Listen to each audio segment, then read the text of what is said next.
Good evening.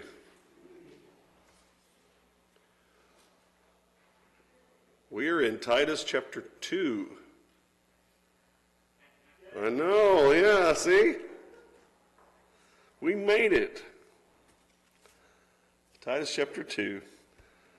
And as we begin this chapter tonight, we need to just remember then the general structure of what he's trying to do and how we got here. That when he set up the book, as he's writing to Titus, he assigns him the task of appointing elders throughout the island, in each city, in every congregation, and in setting things in order, the things that are lacking. Now, we've already seen and spent some time in that he gave a lot of attention to the types of men, or the type of men that it would take to undertake the eldership and to take that role.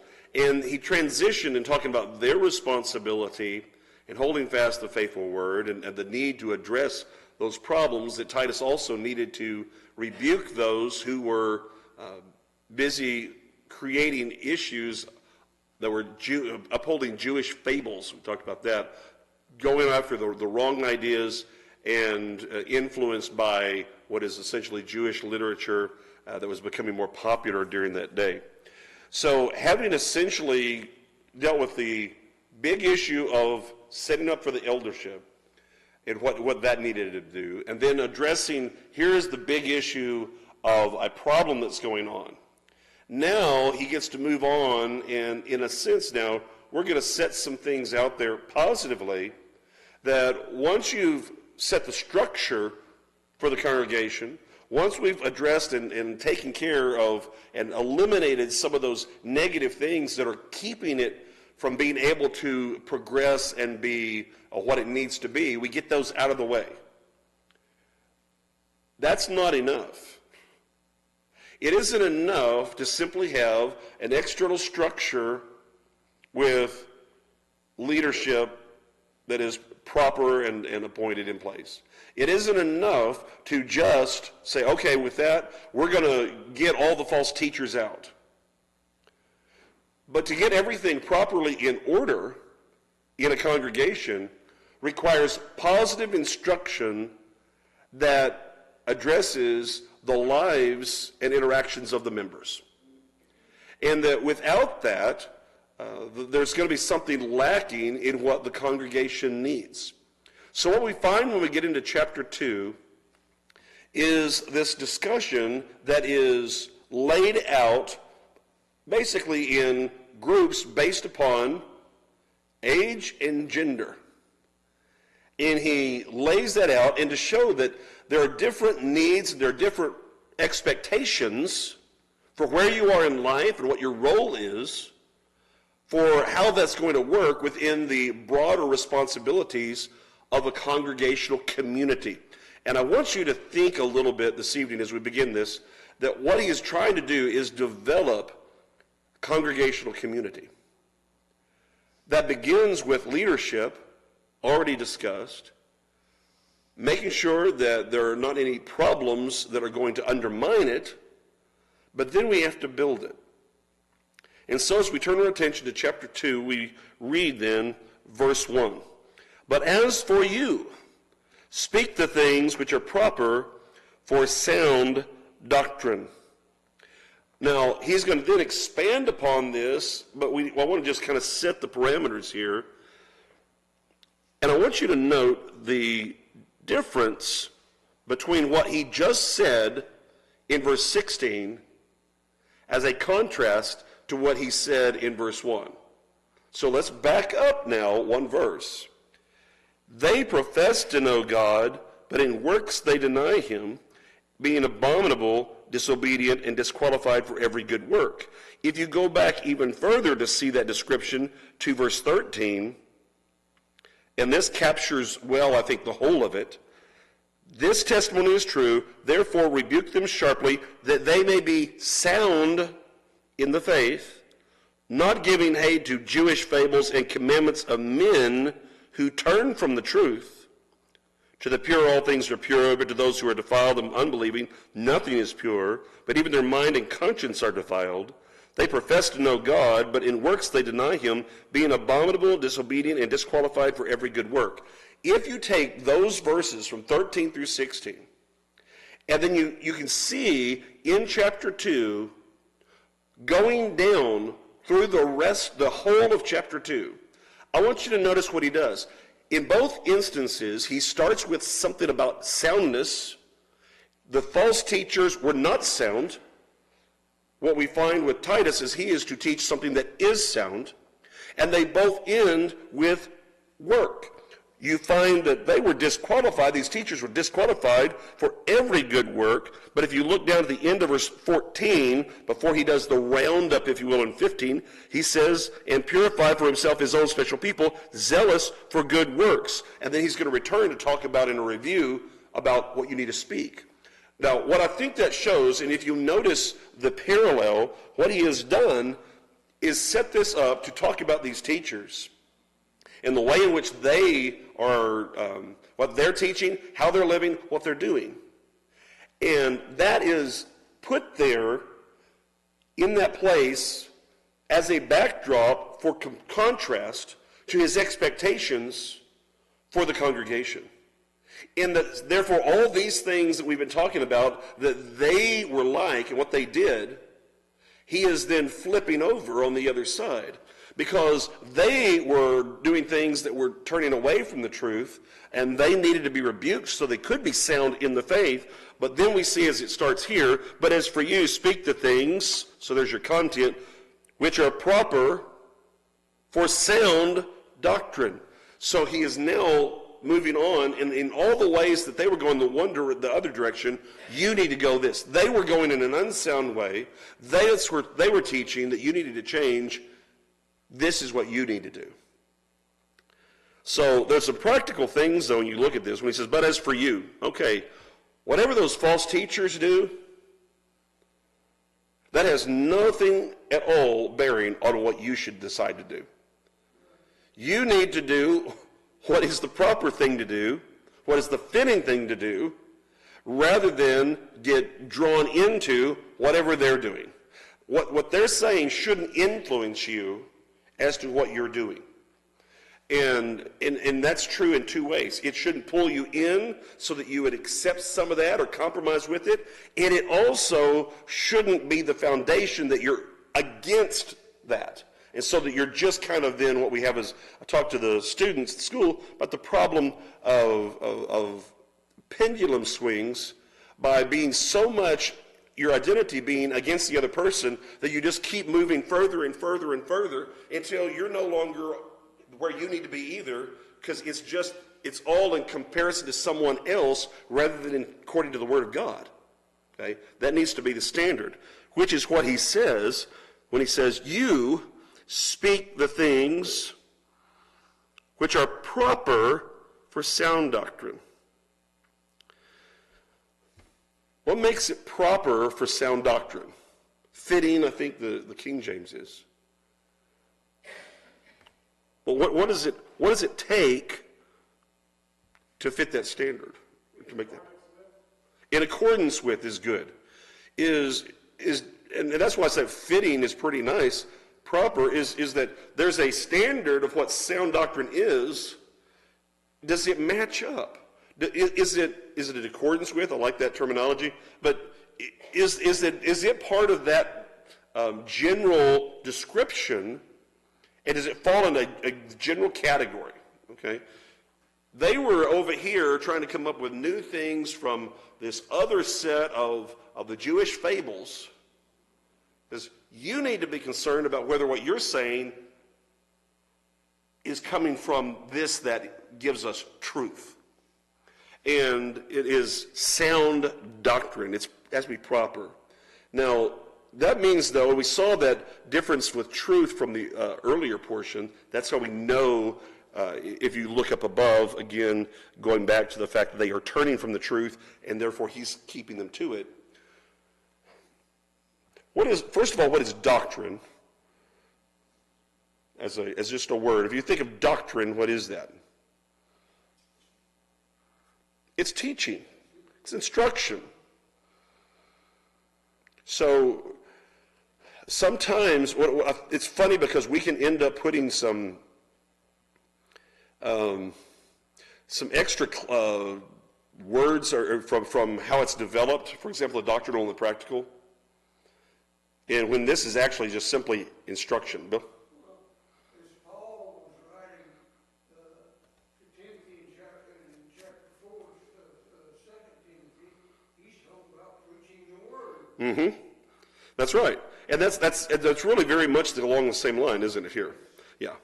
And the key, if it's going to be fitting and proper, the only way that makes sense is if there is a standard that can be followed and that you can recognize. Only way that makes any sense. So it's got something for instruction, but he's going to describe it now as being sound instruction, sound doctrine. The other example of that from Timothy would be, chapter 1, verse 13, holding fast the pattern of sound words. Well, what does sound mean? We've run into that word before. We saw it earlier. What does that actually mean? If they wanted them to be sound in the faith, so we talked about it, what does it mean here? It's four square and fitting. Okay. But just as a general idea of a word, when we hear sound, we're thinking about something with the ears, though, right? What does sound actually mean? We use it this way, but not as often. Healthy.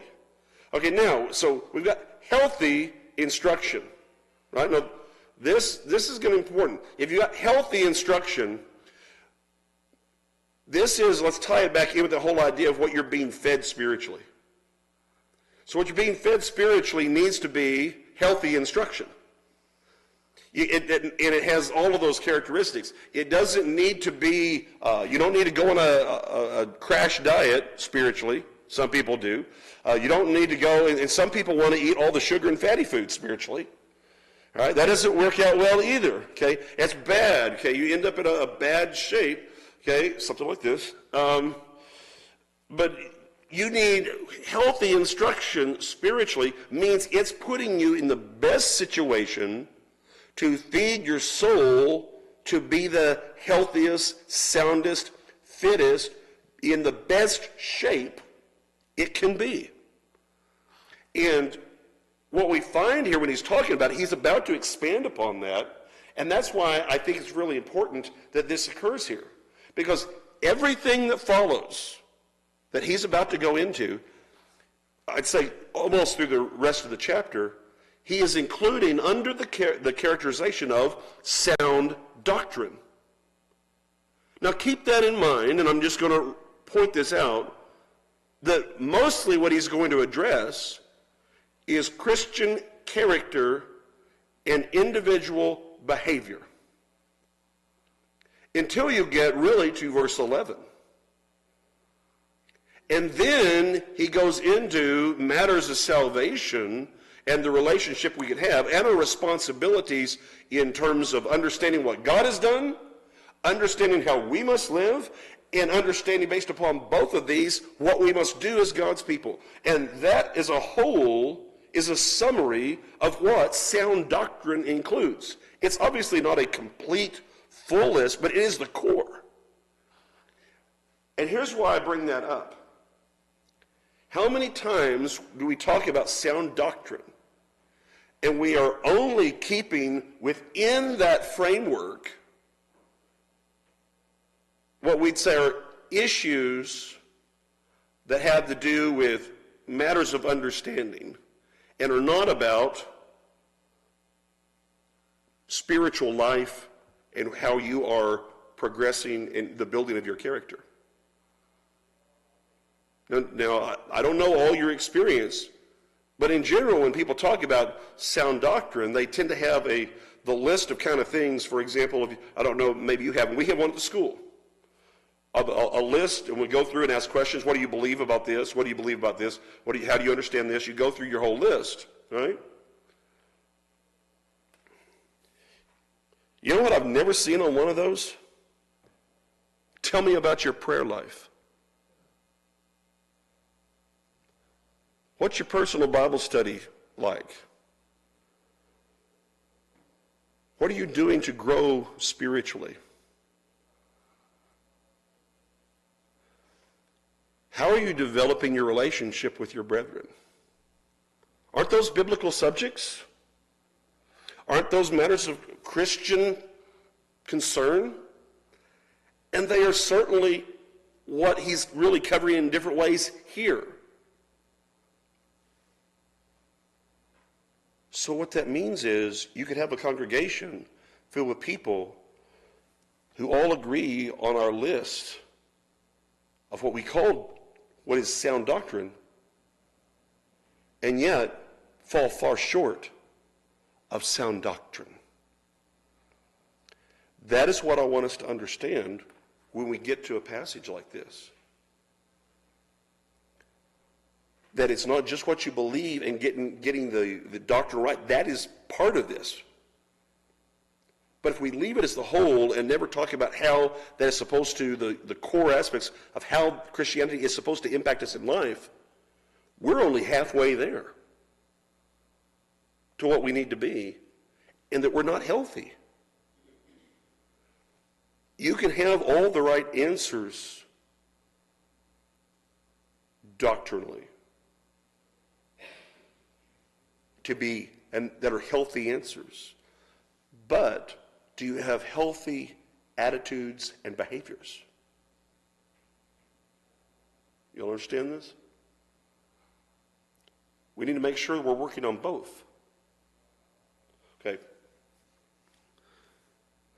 So with all of that background, and I know that took a long time, but the setup for what we're going to do now is looking. He starts with old men.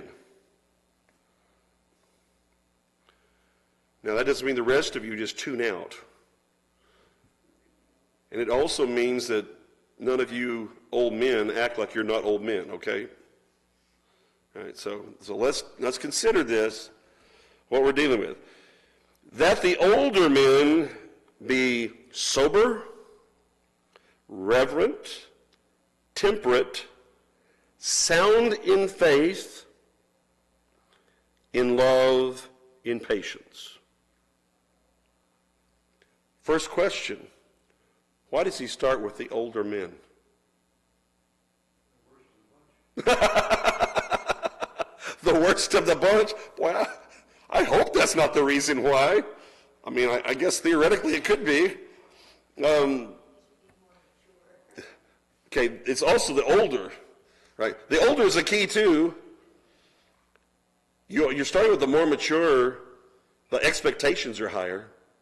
And it's also aspects of leadership, because they're supposed to be leaders in their home, and leaders of the family, even if those are not still at home, that have those kind of characteristics.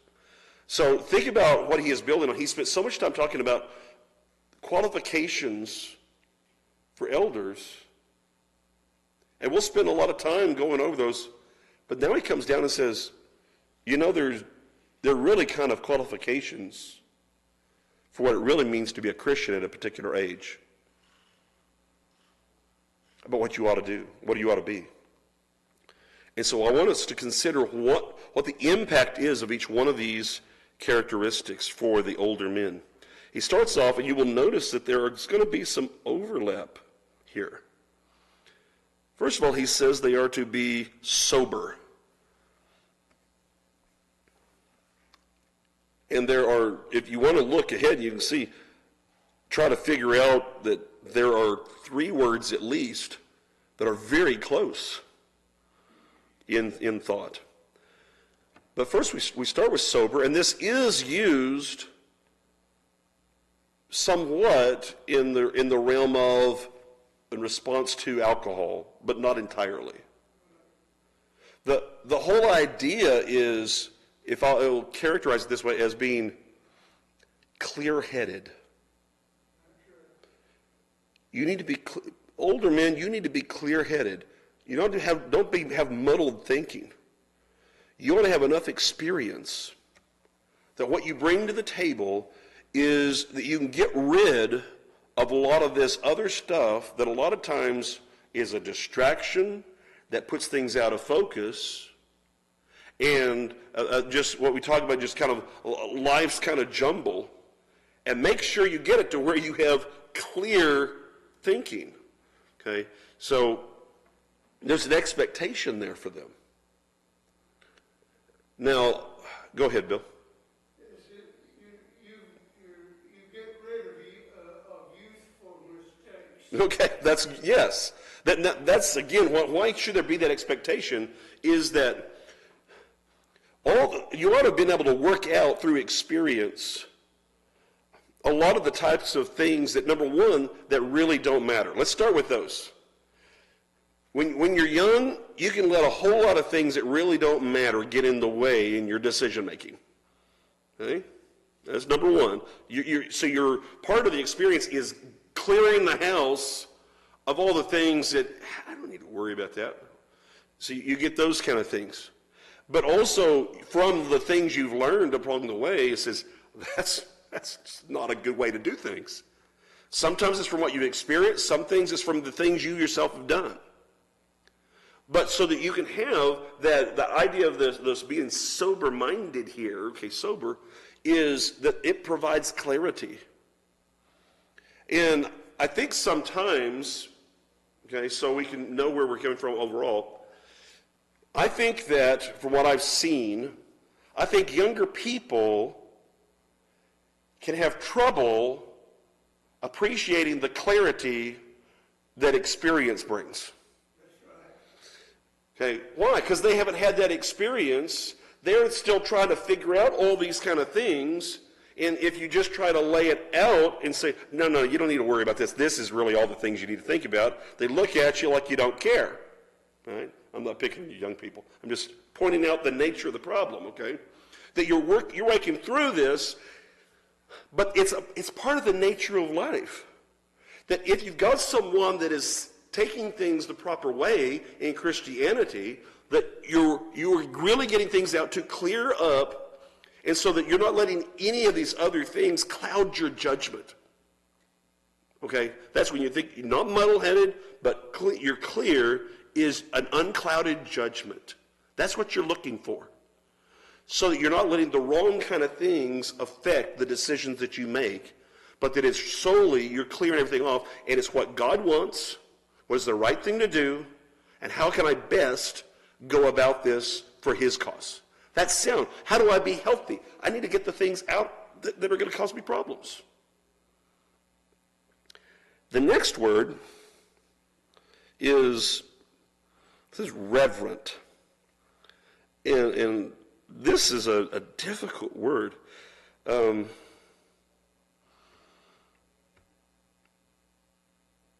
Dignified, honorable, even though I'm not sure either one of those capture this. It is not the word we would have typically for being reverent before God that you would expect. But rather, it is more of a mindset that is, all right, we're going to take you back a ways.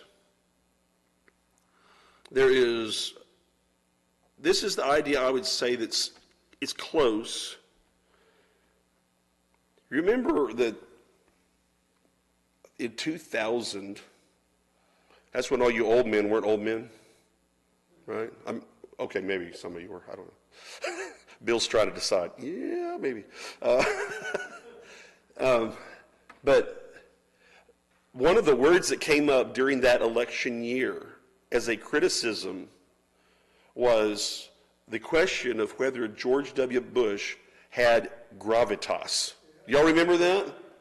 Gravitas, right? After he got elected, they really got tired of the gravitas in a hurry, didn't they? Okay, but taking things seriously, right? That you carry some weight with gravitas, from the same root of gravity, you carry some weight with you, okay? And that's the whole idea of being dignified and honorable is someone that because of how they've lived and what they project is that this is someone that is to be taken seriously spiritually. You can have some people that they're just not necessarily taken, it's hard to take them seriously. You want someone who can be taken seriously. Yes? A little bit. The problem is that word is abused today, statesman. Statesman far more than politician. But yeah, is that the difference often is that someone that we'll take seriously as we go out somewhere? Well, what should older men be? You ought to be people that because you take your Christianity seriously, other people take you and your judgment and what you're doing in life seriously too. Because they see you taking Christianity seriously. That's what you should show by that time. You've worked out all the other stuff where you're just kind of, fooling around with things, right? It's serious. That doesn't mean you can't smile and enjoy yourself. But people know you're a serious man. But when it comes to Christianity and matters of eternal consequence, that's no joking matter to you. Now, I don't know if that's because as you get older, you start getting a little bit closer to eternity. I certainly think that should be true. That you start thinking, you know what, I don't know how many of y'all had this thought, but I feel like I've done enough. I don't need to do anything more. I'm good. I'm tired. Right? Sometimes you get there, right? Why? Because it's just, I don't have anything left to prove. I'm not trying to do all those things. But I'm looking out and I'm saying, of the things that matter most in life, it's the things that are not of this life. So therefore, that's really more where my mind is. And so I'd be fine just skipping over some of the rest of this, life upon the earth stuff. Be good with that. Why? Because I take that so seriously. Not you're having a death wish or anything. It's just you're saying that matters that much. You're taking things seriously, and you come across that way as a person, not in again, are we saying you're not someone that is approachable? No, you're certainly approachable. Can you laugh and joke? Absolutely. But sometimes we can get to where we want to be. Do we want to be the person who is simply the old clown or the older statesman? He's saying, you want to be the older statesman. Yeah, Bill? When he speaks, people listen. That's right. That's a consequence of being this way. He's not going to throw around things just to say something. Is that it carries weight. He's been through things, and that enables him to speak with knowledge and also give examples, real-life examples about things. The difference, to your point, of what you do preaching in training young men. Now, usually it's about half and half, but I'll have those who are not even married into the program. So very young, not a whole lot of life experience, and trying to get them to see and think beyond their own life experience is the hard part. Okay? But you have to do that when you're young. You have to do that when you're young, or you will have no real good examples, application, and kind of background to give if you can't think beyond your own experience. The benefit of age, properly applied and considered, is that you, just by the nature of living and having gone through things, you have all sorts of experience, so that when something comes up as a thought from what the scriptures say, you start having incidents and people's faces pop up in your brain from things you've just had to address. Okay? And because of that brings some of this gravitas to the scene, that when you tell somebody, let me tell you what's going to happen if we go down this path. And I can say that with confidence, and this is sometimes hard for those who are younger, but I can say that with confidence because I've seen it happen so many times. You start doing this, we don't pay attention to this, before long, guess what's happening? We're over here playing footsie with denominationalism, and then no one recognizes this as the church. That's what happens, okay? Or we get so busy doing other things that we lose any kind of heart and identity and love for God in the midst of a whole we're so worried about, we're going to keep everything externally right so no one can have anything bad to say about us, but we totally end up being just empty inside as a result too. That's another problem. Seen that too. You don't want those things. And someone who's seen what can bring up those things about is valuable to speak up and just explain. We need to be very careful, brethren. That perspective is important because that's how you can pass on the wisdom of other people's experiences, sometimes mistakes, sorrows, and learn without having to experience them the same. I don't know what the fascination is today with getting to the joy of going through all of life's mistakes all on your own without ever learning from anybody else. I don't know what the fascination with that is, right? Why would that be fun? I want to make all my own mistakes. No, I prefer not to make mistakes if I can avoid it, right? So we need to make sure we do that. Macaria? Okay, well, we've only got 7 minutes.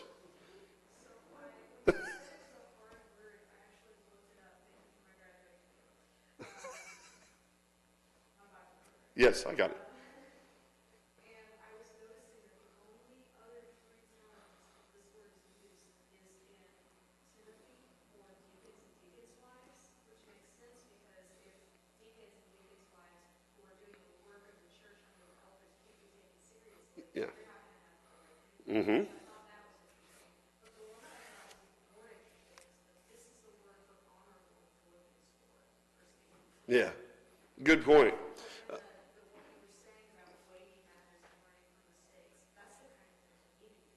Mm-hmm. And then the other thing that I noticed, because I was looking a little further, I know I'm jumping ahead a little bit, so I won't say much about it, but this is a different word for reverend that they translated than the word for older women in the next. Yeah. Yes. I hope y'all got that. That was good stuff.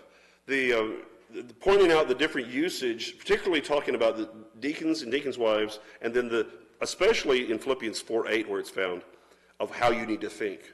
It's serious thinking, taking things seriously, weighty thinking. Bill? I keep thinking in Acts 20:28, as Paul was addressing the Ephesian elders, the first thing he says there, look into yourself. Mm-hmm. That's right. You got to pay attention. And you can't just, you've got to build yourself right and get yourself right before you have any right to be working on anybody else, right? You've got to have that process down.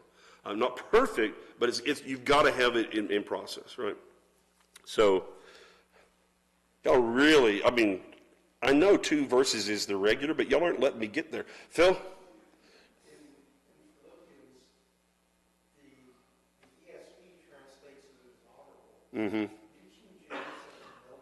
Yeah, noble's pretty good too. It's hard with noble because we don't appreciate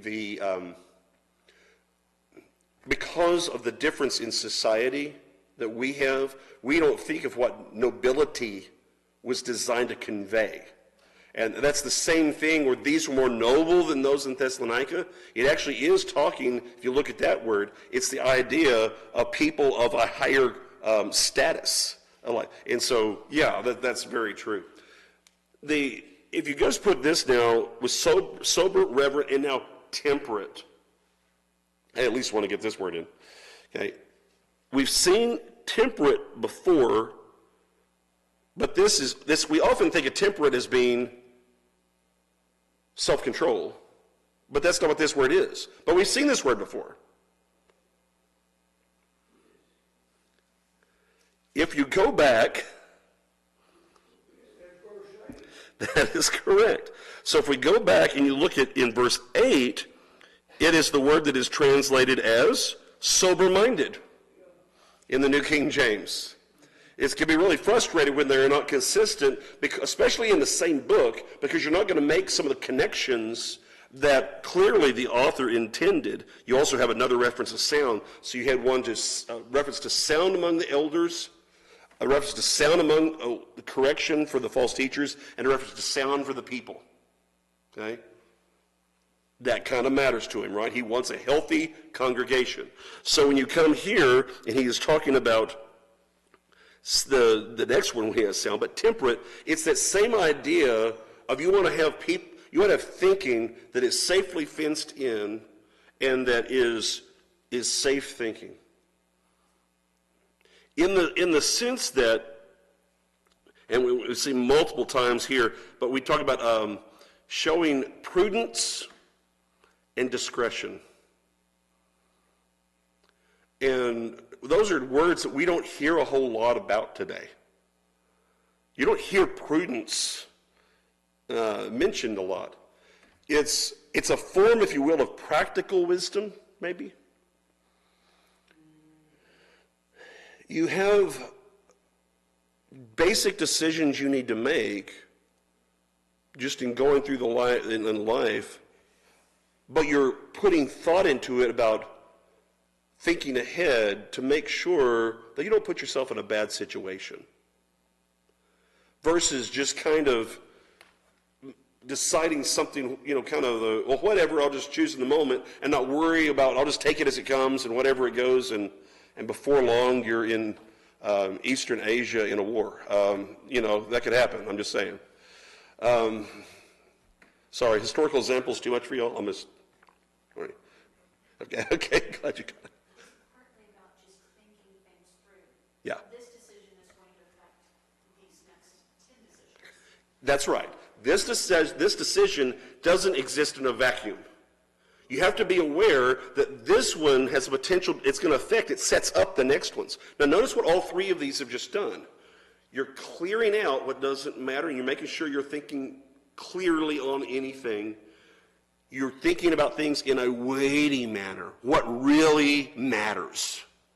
And then you're looking ahead with your thinking to how does this play out?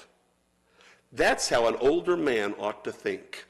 Now here's something I want you to, I think the beauty of this is, especially this particular word, older men, we ought to be thinking ahead beyond about what we're deciding and we're thinking and what advice we're giving beyond our own lives.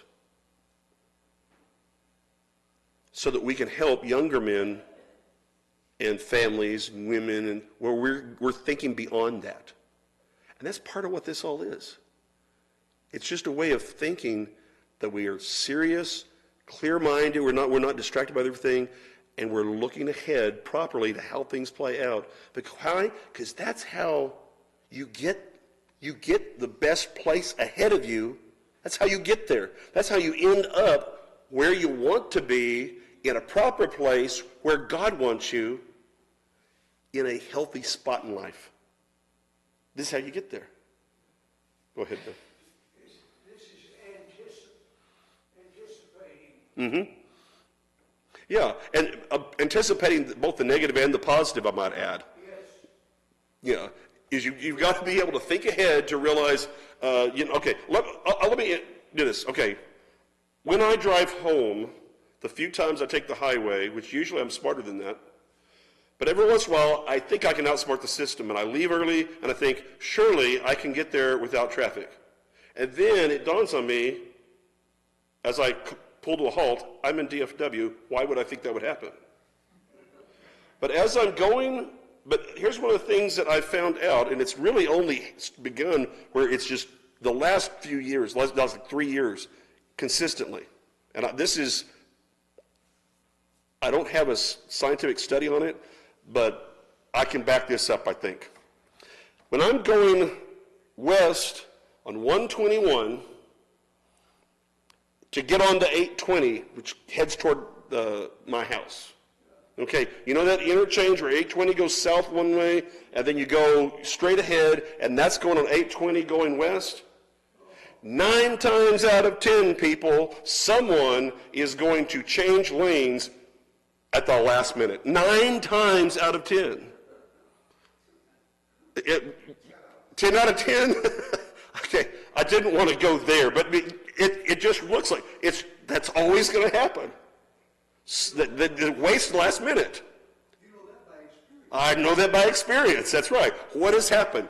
People were not taking it seriously. They were probably had their mind on other things, and they were not thinking ahead. And that's why, my friends, there are bad drivers. Okay?